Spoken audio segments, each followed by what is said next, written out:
예수 안에서 나는 누구인가 이런 제목의 책에 보면 그 미국 시애틀에 사는 티나라는 여성의 이야기가 나오는데요. 어느 날 이 여성이 보니까 자기 머리에 큰 혹이 생긴 겁니다. 그래서 병원에 가서 검사를 받았는데요. 참 심각해요. 의사가 말하기를 이 뇌종양이 두개골을 밀어내서 생긴 일이다. 그래서 그런 진단을 받고 나서 이제 곧바로 뇌종양 제거 수술을 받았는데요. 문제는 수술 후에도 이 통증이 사라지지 않는 거예요. 워낙 대수술이다 보니까 그 수술 과정에서 두개골 일부를 제거하고 또 티타늄이라고 하는 금속 재료와 나사로 그 구멍을 메우는 그런 수술이다 보니까 수술 이후에도 그 부작용이 심한 겁니다. 그래서 끊임없는 두통과 마비 증상, 그 외에도 여러 부작용으로 참 고통스러운 나날들을 보냈는데요. 그 아픔의 과정을 묘사한 내용을 한번 들어보십시오. 그저 하루하루 생존하기에 급급한 삶으로 전락했습니다. 도저히 헤어날 수 없는 늪에 빠진 것 같았지요.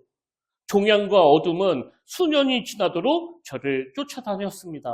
어떤 상황인지 짐작이 되시죠? 근데 이런 괴로운 시간을 보내고 있던 티나라는 여성에게 굉장히 큰 변화가 일어났는데요. 어느 날 예배를 드리던 가운데 그 자기의 고통과 관련해서 큰 깨달음을 얻게 된 겁니다. 그 내용도 한번 들어보십시오. 성령님의 조용한 가르치심 덕분에 제가 뇌종양 환자라는 정체성을 가지고 살고 있다는 사실을 깨달았습니다. 여기에 지금 뇌종양 환자라는 정체성, 이런 중요한 표현이 나오는데요. 이게 무엇과 대비되는지 한번 보십시오. 성령님의 조용한 가르치심 덕분에 제가 뇌종양 환자라는 정체성을 가지고 살고 있다는 사실을 깨달았습니다. 오랫동안 저는 하나님의 사랑스러운 딸이라는 정체성 대신에 뇌종양 환자라는 정체성을 가지고 살았던 것입니다.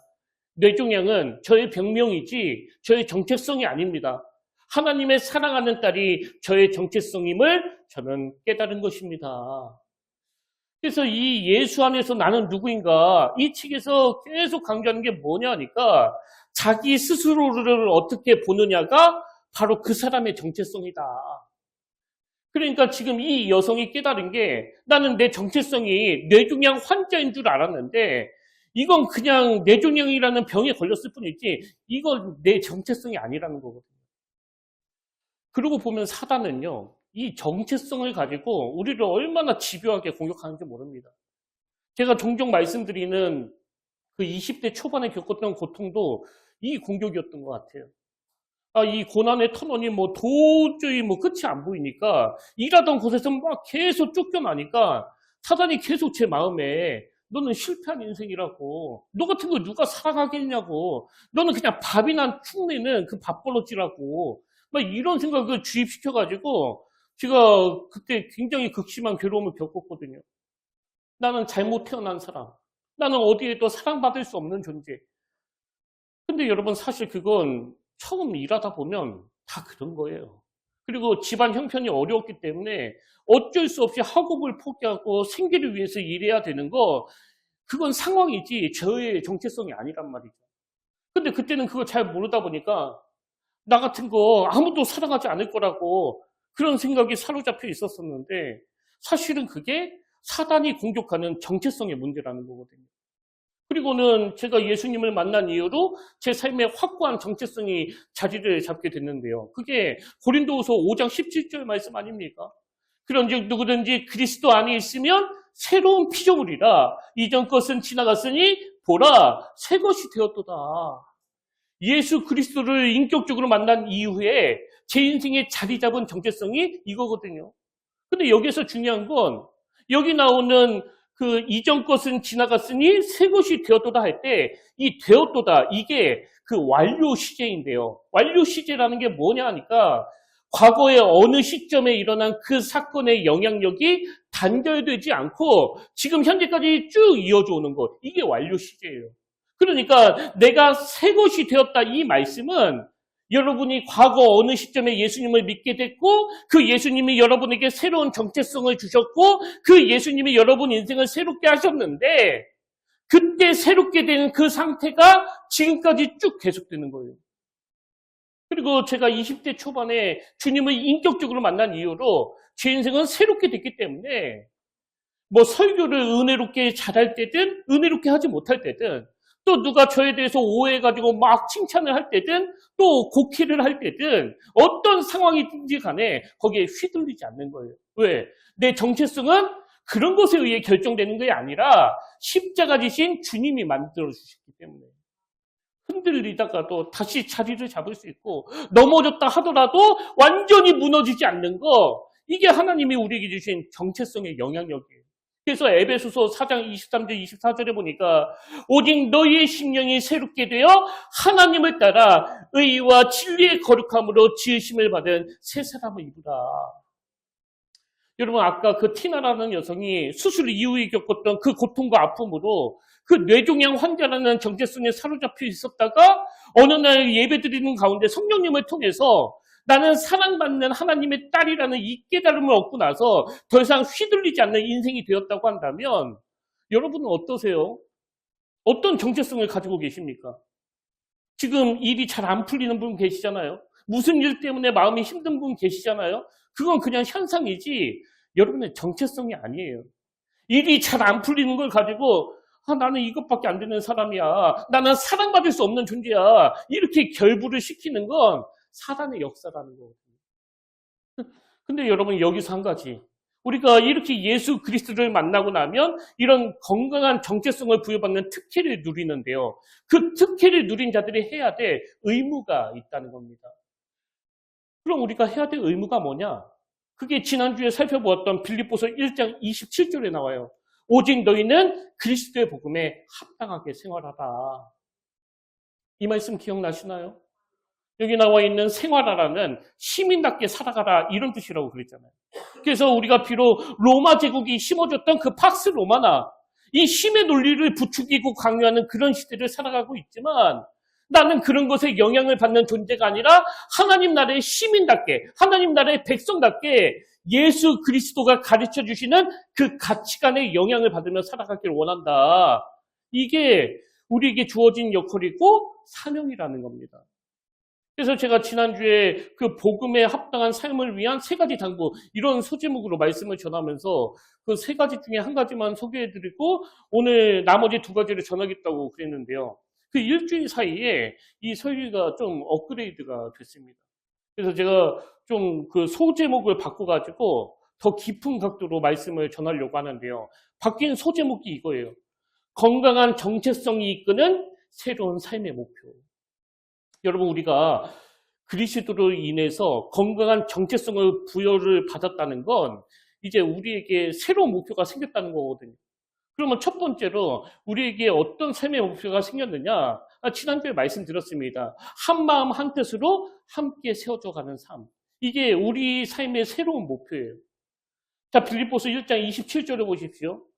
오직 너희는 그리스도의 복음에 합당하게 생활하라. 이는 내가 너희에게 가보나 떠나 있으나 너희가 한 마음으로 서서 한 뜻으로 복음의 신앙을 위하여 협력하는 것과 예수 믿기 전에 우리는요, 이 경쟁 구도 속에서 그냥 홀로 살아가는 인생이에요. 그래서 어떻게 해서든지 내가 경쟁에서 이겨야 되고 어떻게 해서든지 나만 잘 살아야 되고, 근데 예수 믿고 나서는 어떤 목표가 생겼습니까? 나 혼자가 아니라 그리스도의 가치관으로 함께 잘 살고 함께 세워지는 이 목표가 생긴 거예요. 여러분이 잘 아시지만 그 마가복음 2장에 보면 그 거동이 불편해서 도저히 주님 앞으로 나아갈 수 없는 그 중풍병자가 등장을 하는데요.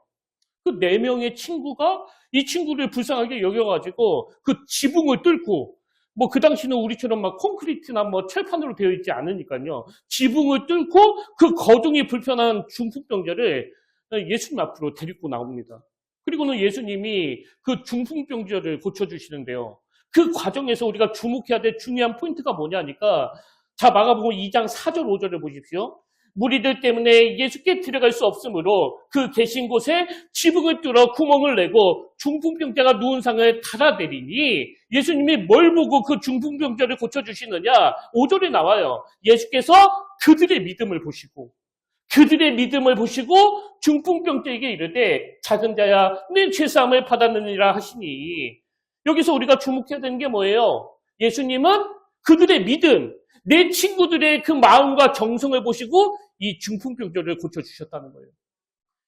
그래서 저는 한 교회를 담임하는 그 목사 입장에서 이런 꿈이요. 하나님, 우리 교회에 어떤 문제로 오래 괴로워하고 어떤 문제로 주님을 따라 오래 방황하고 있는 분이 계시다면 이 공동체가 가지고 있는 힘으로 그 중보기도의 능력으로 그들이 치유되고 그들이 회복되는 역사가 우리 교회에도 나타나길 원합니다. 그리고 저는 우리 속회 모임이 이 공동체의 그 척추라고 생각을 하거든요. 그래서 한 사람이 막 일방적으로 전하는 말만 듣고 끝나는 게 아니라 예비 시간 이후에 한 5, 6명이 모여가지고 자기의 삶을 오픈하고 아팠던 이야기, 괴로웠던 이야기, 또 기뻤던 이야기를 함께 나누면 거기 있는 모든 분들이 뭐 성숙하다, 미성숙하다 이런 걸로 판단하고 구분짓지 않고 어떻게 해서든지 품고 하나 되어 같이 가려고 애쓰는 그런 공동체. 우리는 그런 꿈을 꿀 수 없나? 제가 이 본문을 묵상하면서 그런 생각을 해보는 거거든요. 그런 의미에서 제가 이번 주에 묵상한 말씀이 있는데요. 제목이 이렇습니다. 세겹줄은 끊어지지 않는다. 그 본문을 읽어드릴게요. 전도서 4장 12절. 한 사람이면 패하겠거니와 두 사람이면 맞설 수 있나니 세겹줄은 쉽게 끊어지지 아니하느니라. 그리고 이 말씀을 가지고 그 밑에 간단한 글을 적어놨는데요. 이것도 한번 들어보십시오. 사람은 혼자서는 살 수 없는 존재라는 것을 아십니까? 하나님은 우리를 처음부터 함께 살아가는 존재로 만드셨지만 죄는 그 아름다운 관계를 깨뜨렸습니다. 혼자서 아무리 열심히 살아간다 해도 고통과 허무함만 남을 뿐입니다. 그러나 하나님은 우리를 예수님 안에서 다시 하나 되게 하셨습니다. 오직 자신만을 위해 살아가던 우리가 교회를 이루어 서로를 형제와 자매로 부르게 하셨습니다. 저는 여기 나와 있는 이 한 대목이요. 혼자서 아무리 열심히 살아간다 해도 고통과 허무함만 남을 뿐입니다. 왜 그럴까요? 이유 없습니다. 하나님이 그렇게 만드셨어요. 우리가 열심히 일해서 돈을 많이 벌면 또 엄청나게 큰 교회를 이루면 행복해지도록 설계가 되지 않았기 때문에 네 명의 친구들처럼 그 연약한 자를 위해서라면 그 지붕을 뜯어서라도 함께 치유받고 함께 나아가는 거, 이게 우리에게 주어진 새로운 목표라는 거거든요. 그래서 빌립보서 2장 1절부터 4절은요. 주님이 우리 모두에게 주시는 그 지침서예요. 자, 한 대목 한 대목 그 의미를 새기면서 우리 합심해서 한 목소리로 읽으면 좋겠는데요. 1절부터 4절까지 우리 함께 읽습니다. 시작! 그러므로 그리스도 안에 무슨 권면이나 사랑의 무슨 위로나 성령의 무슨 교제나 긍휼이나 자비가 있거든 마음을 같이하여 같은 사랑을 가지고 뜻을 합하여 한 마음을 품어 아무 일에든지 다툼이나 허용으로 하지 말고 오직 겸손한 마음으로 각각 자기보다 남을 낮게 여기고 각각 자기 일을 돌볼 뿐더러 또한 각각 다른 사람들의 일을 돌보아 나의 기쁨을 충만하게 하라. 여기 나오는 그 논리를 보면요. 계속 상대방이에요. 그 사람을 위해서 아무 일이든지 다툼이나 허용으로 하지 말고 그 사람을 나보다 낮게 여기고 그 사람에게도 내게 임한 은혜가 임하도록 내게 내 일처럼 그 사람을 돌보고 계속 그 사람 그래 놓고는 마지막에 왜 그래야만 되느냐? 그의 기쁨을 도와주기 위해서가 아니에요. 나의 기쁨을 충만하게 하기 위해서예요. 아마 교회에서 또 속회에서 정성을 다해서 성경 보신 분은 이게 뭔지를 잘 아실 거예요.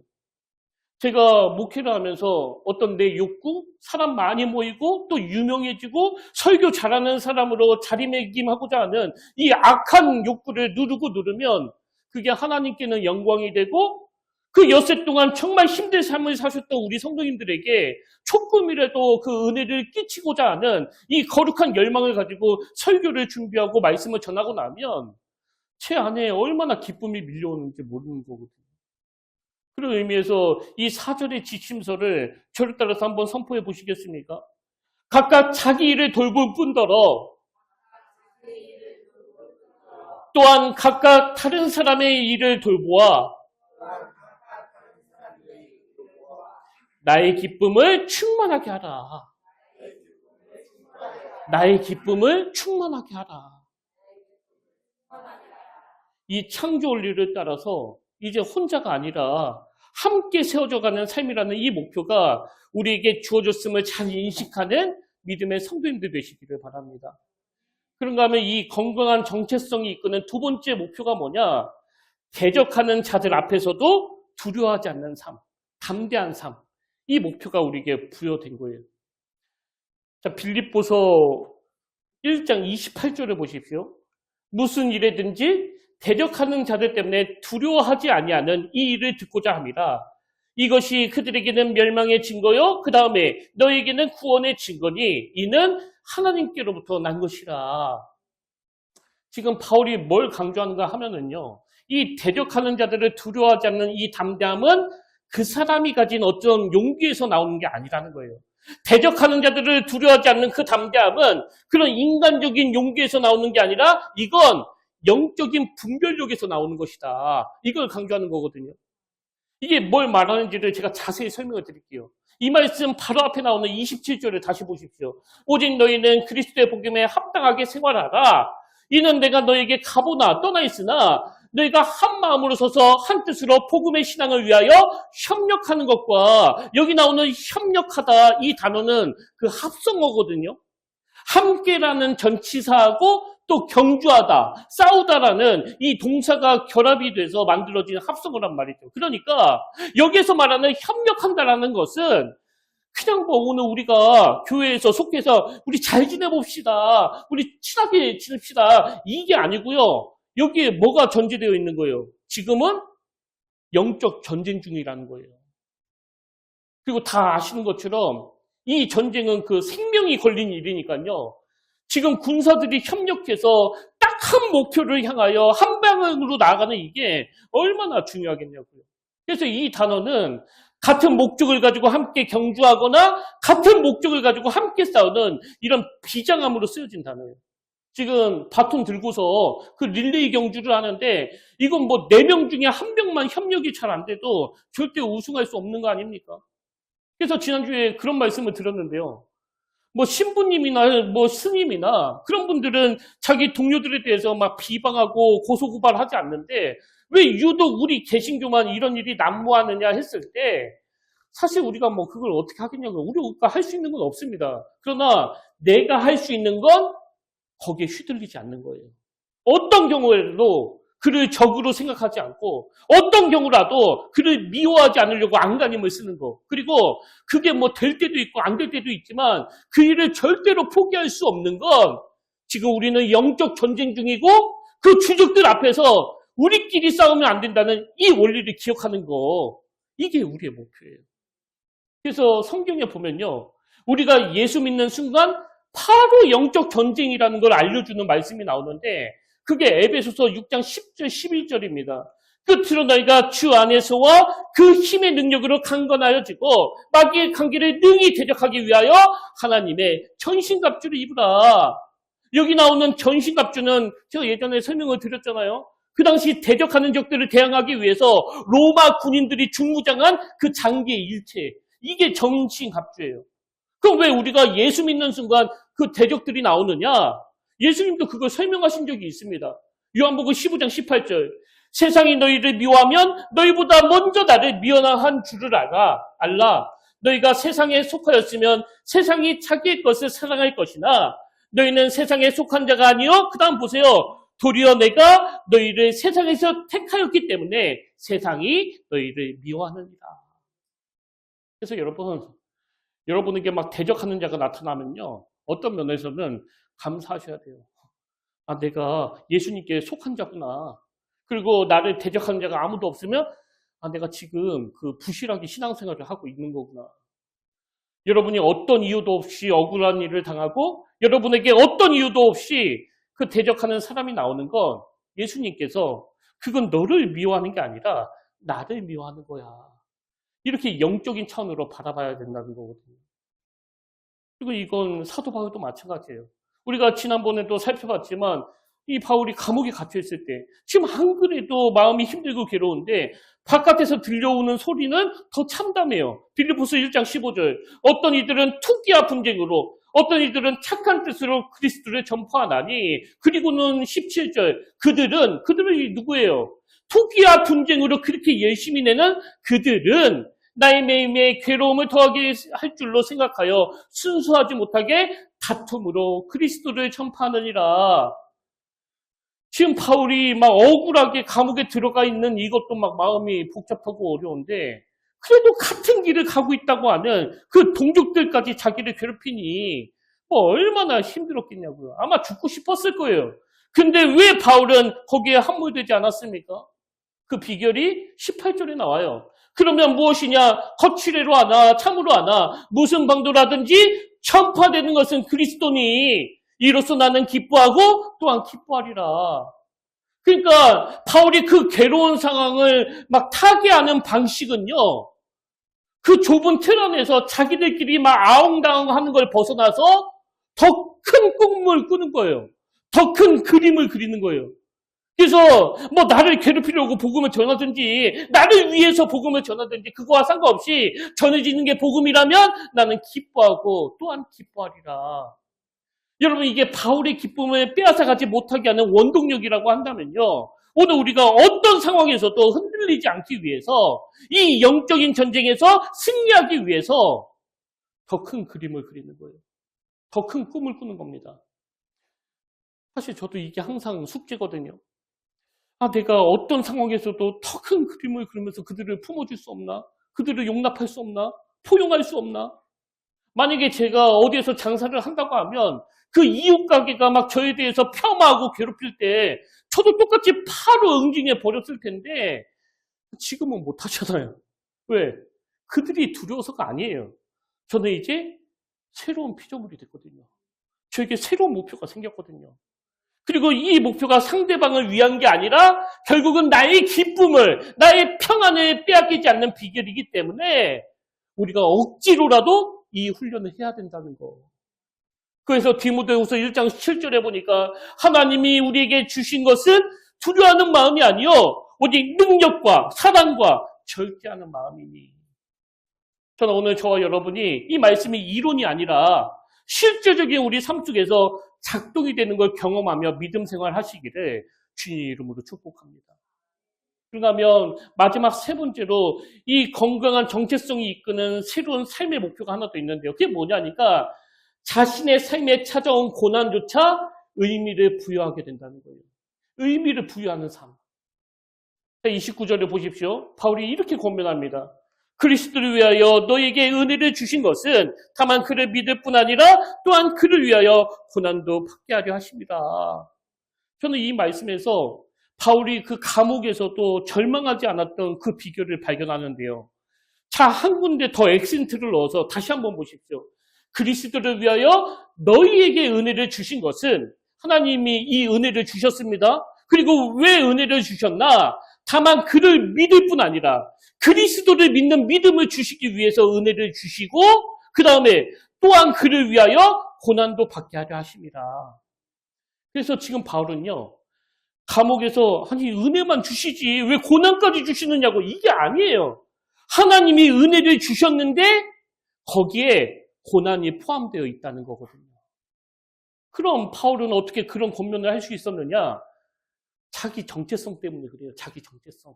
에베소서 1장 1절 하나님의 뜻으로 말미암아 그리스도 예수의 사도된 바울은 하나님의 뜻으로 말미암아 그리스도 예수의 사도된 바울은 에베소에 있는 성도들과 그리스도 예수 안에 있는 신실한 자들에게 편지하노니 지금 바울은 자기의 정체성을 어떻게 인식합니까? 그리스도 예수의 사도된 바울이래요. 여기 나오는 사도는 헬라어로 아포스톨로스라는 단어입니다. 이 단어는 보냄을 받은 자 이런 뜻이거든요. 그러니까 바울은 자기 정체성을 보냄을 받은 자, 감옥에 보냄을 받았다는 거예요. 감옥에. 그리고 이 감옥을 자기가 보냄을 받은 장소로 인식을 하니까 그를 위해서 고난을 받는 게 너희들에게 절대 손해가 아니다. 그렇게 권면하는 거 아닙니까? 여러분 이런 인식을 가지고 사는 게 왜 중요한가 하면은요. 여기에 능력이 나타나거든요. 어떤 능력이요? 자, 고린도후서 4장 8절부터 여러분이 한번 부러움을 가지고 들어보십시오. 우리가 사방으로 우겨쌈을 당하여도 쌓이지 아니하며 답답한 일을 당하여도 낙심하지 아니하며 박해를 받아도 버림받지 아니하며 거꾸로 뜨림을 당하여도 망하지 아니하고 우리가 항상 예수의 죽음을 몸에 짊어짐은 예수의 생명이 또한 우리 몸에 나타나게 하려 합니다. 우리 살아있는 자가 항상 예수를 위하여 죽음에 넘겨짐은 예수의 생명이 또한 우리 죽을 육신에 나타나게 하려 합니다. 바울은요, 삶 속에서 이 보냄을 받은 자라는 자기인식, 이 자기 정체성으로 이 고난에 의미를 부여하는 거예요. 내가 받은 은혜 안에 이 고난도 포함되어 있다. 여러분, 이 고난이 왜 포함되어 있어야만 하냐면요. 야고보서 1장 2절부터 보십시오. 내 형제들아, 너희가 여러 가지 시험을 당하거든 온전히 기쁘게 여기라. 이는 너희 믿음의 시련이 인내를 만들어내는 줄 너희가 알미라. 인내를 온전히 이루라. 이는 너희를 온전하고 구비하여 조금도 부족함이 없게 하려 함이라. 그래서 뭔가 일이 잘 안 풀리고 자꾸 나만 뒤쳐져 있는 것 같을 때 사단이 우리의 정체성을 너는 실패한 인생이야, 너는 밥버릇이야, 너는 사랑받을 수 없는 존재야 이렇게 몰고 간다면 아니에요. 이게 은혜예요. 지금 여러분 내면에 주님 닮아가는 인격이 만들어지고 있는 중이란 말이죠.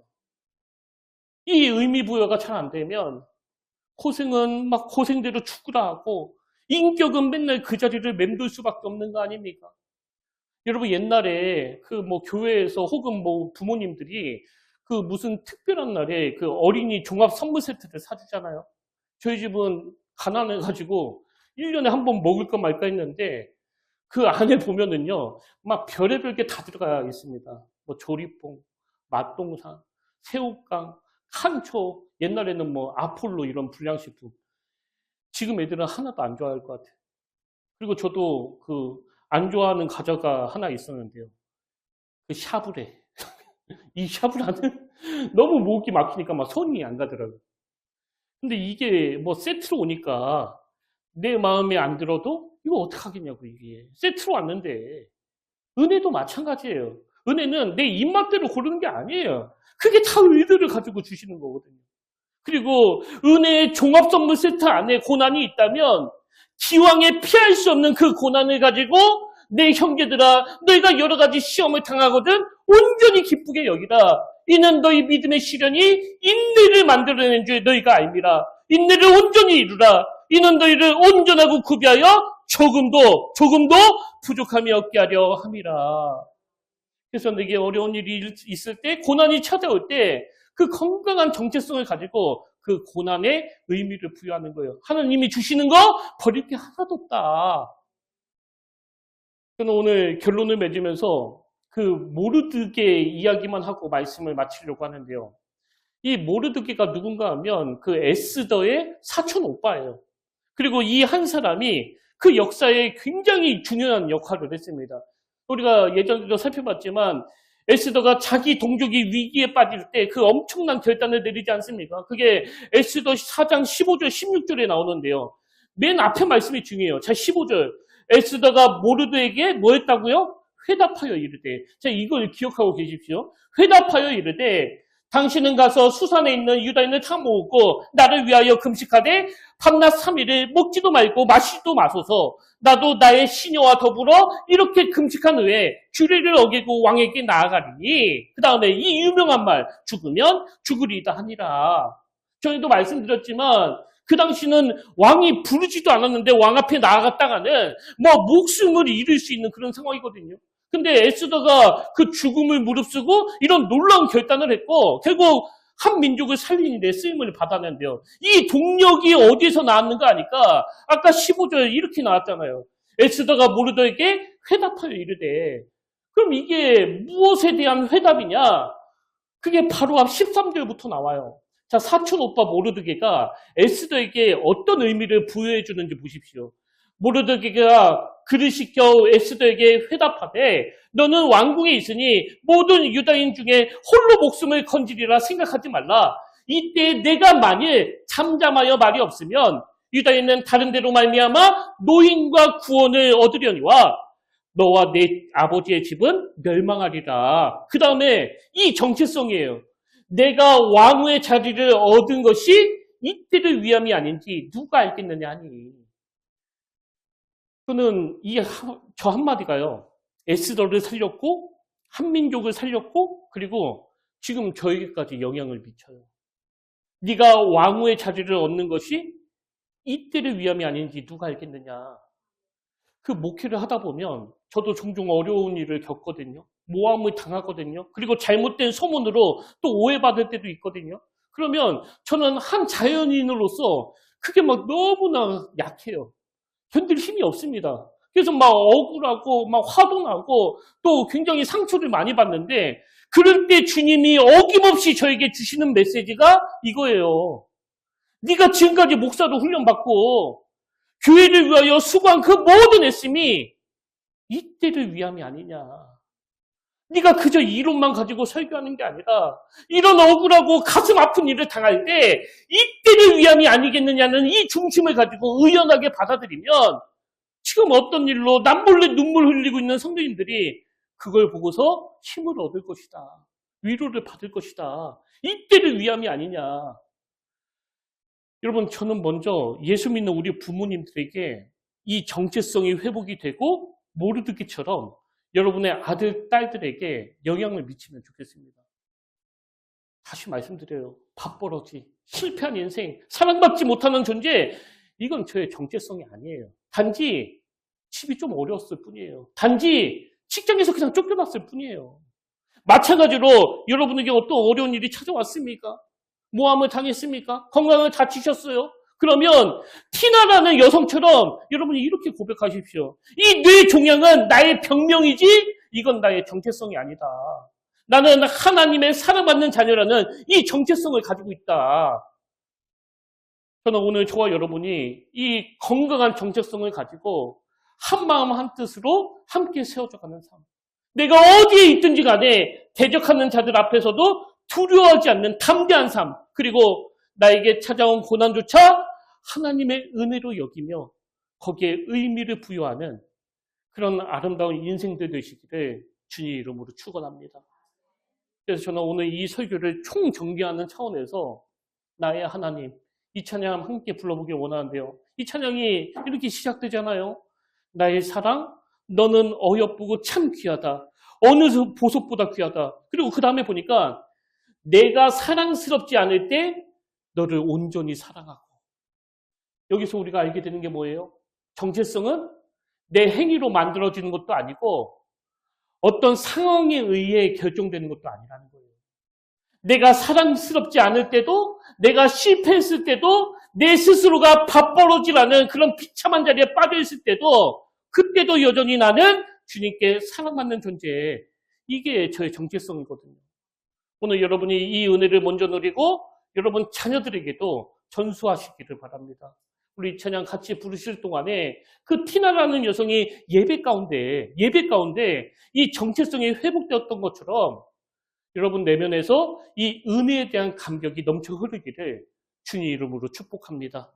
우리 가사를 생각하면서 오늘 말씀을 기억하면서 함께 찬양하기 원합니다.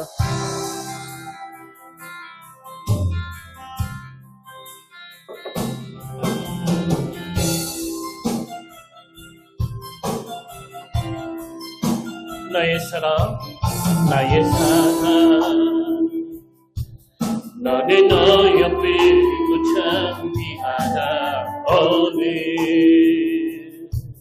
보석보다 귀하다. 내가 사랑스럽지 않을 때 너를 온전히 사랑하고 너와 함께하려 내가 왔노라. 주의 사랑, 주의 사랑, 이 사랑 결코 변치 않아. 모든 계절 돌보심에 들은 말이고 꽃은 시드나 주의 말씀을 신심에 쉴 수가 없으시 주만 바라라. 주님의 나라와 뜻이 나의 삶 속에 주님 알기를 주만 보기를 소망해.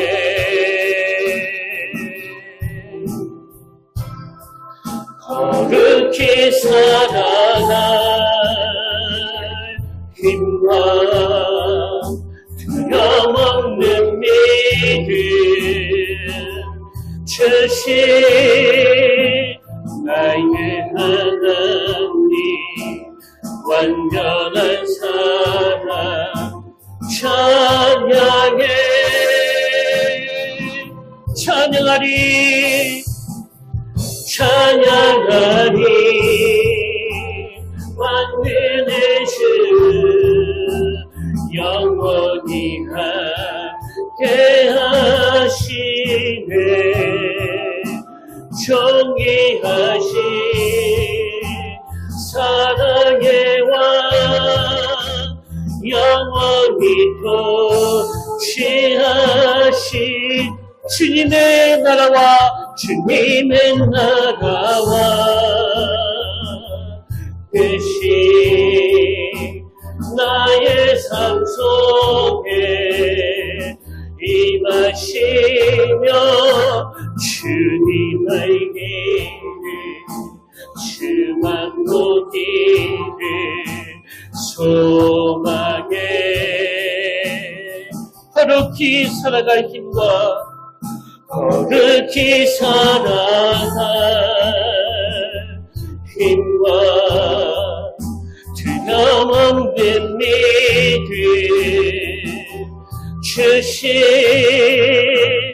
나의 하나님 완전한 사랑 찬양해. 주 나의 모습 보내 주 나의 모습 보내 상한 나의 맘 보시네. 주 나의 눈물 안에 주 나의 눈물 안에 홀로 울던 맘 아시네. 주 사랑 내게 있네. 주 사랑 내게 있네.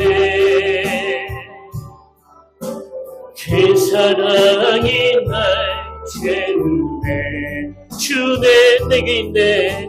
주내 내게 있네.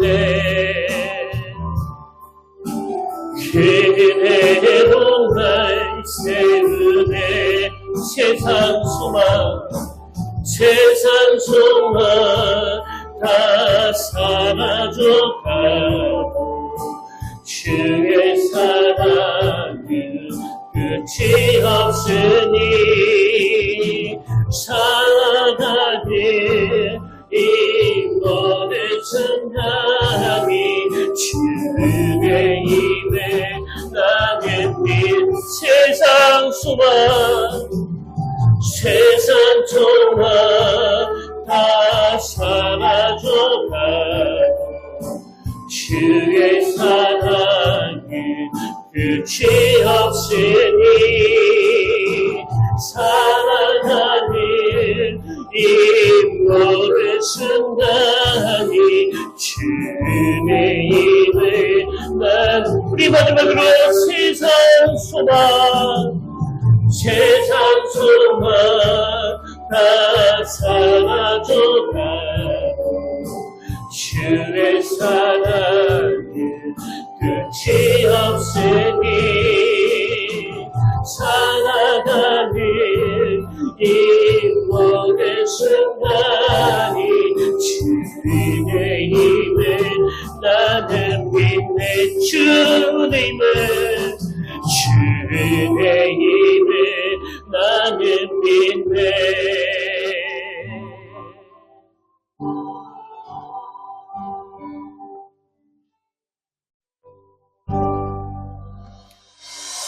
살아계신 하나님 아버지, 치유되고 회복되는 것이 바로 교회일진데 오히려 교회에서 상처받고 떠나가는 이 가슴 아픈 형체를 주님 불쌍히 여겨주시길 원합니다.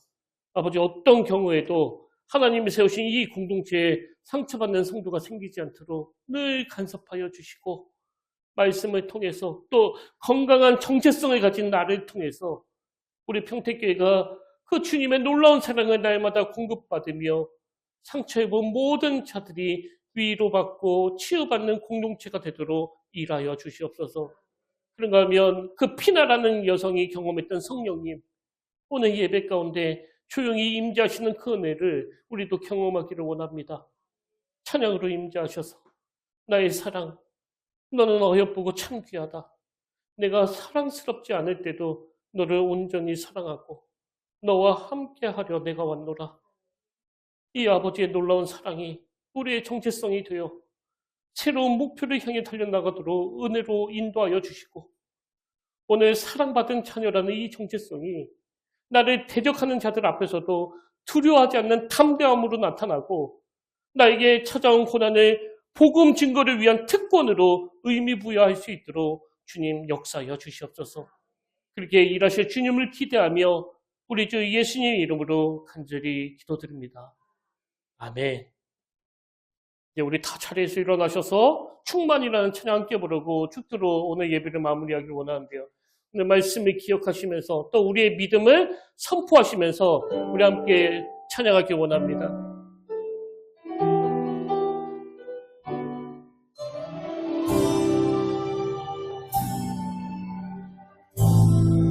무명이어도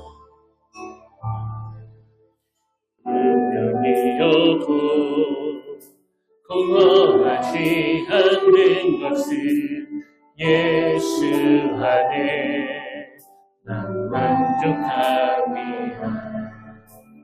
가난하여도 부족하지 않는 것은 예수 안에 오직 나는 부요함이라. 고난 중에도 견뎌낼 수 있는 것은 주의 계획이기 때문이라. 실패하여도 일어설 수 있는 것은 예수 안에 오직 나는 승리함이라. 난 예수로 충만하네. 난 예수로 충만하네. 난 예수로 충만하네. 영원한 왕 내 안에 살아계시네. 내 몸이 약해도 낙심하지 않는 것은 예수 안에 난 완전한 화려한 세상 두렵지 않는 것은 난 예수로 충만함. 난 예수로 충만하네. 세상 모든 앞에도 두렵지 않네. 난 예수로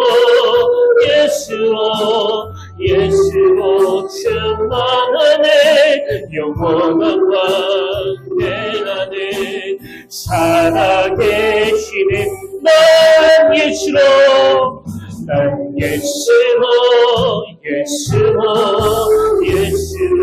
충만하네.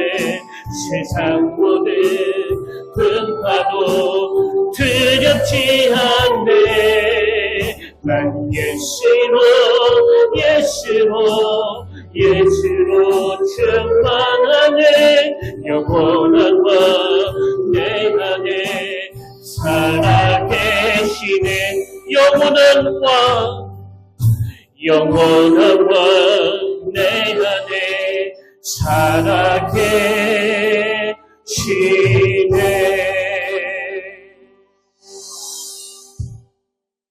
하나님 아버지, 이 시대가 얼마나 악하고 혼미한지 세상은 끊임없이 믿음의 자녀들을 향해, 특히 우리 청소년들과 청년들을 향해 그 왜곡된 정체성을 심어주려고 아버지 그들의 마음을 어지럽히고 있습니다.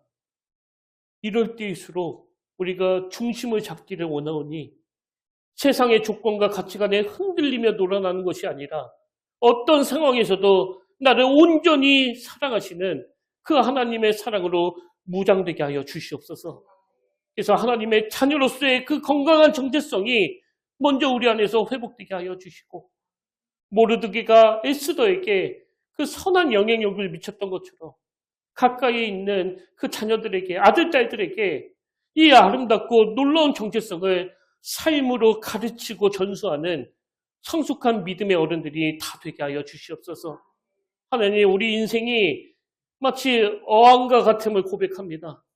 먼저 내면의 어항에 중심을 잡아줄 그 큰 돌 5개가 잘 자리 잡고 작은 돌과 모래와 물을 채워나가는 지혜로운 인생이 되도록 도와주시고, 세상에 그 쓸데없는 것들로 채우다가 정작 나중에는 어항의 중심을 잡아줄 큰 돌을 넣지도 못하는 그런 어리석음을 범하지 않도록 이번 한 주간 우리의 발걸음을 인도하여 주시옵소서.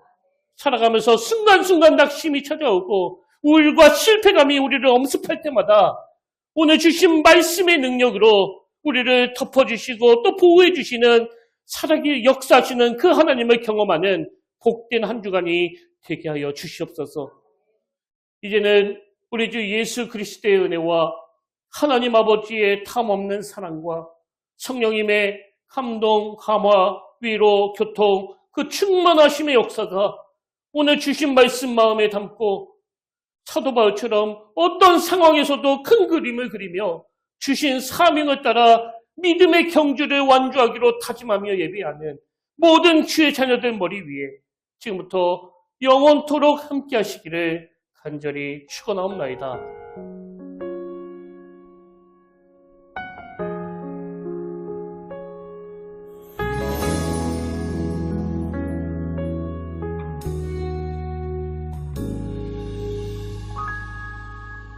말씀 앞에서 경외함으로 주께 홀로 섭니다. 생명의 말씀 읽고 순종해 주를 예배합니다. 기록된 말씀 있어서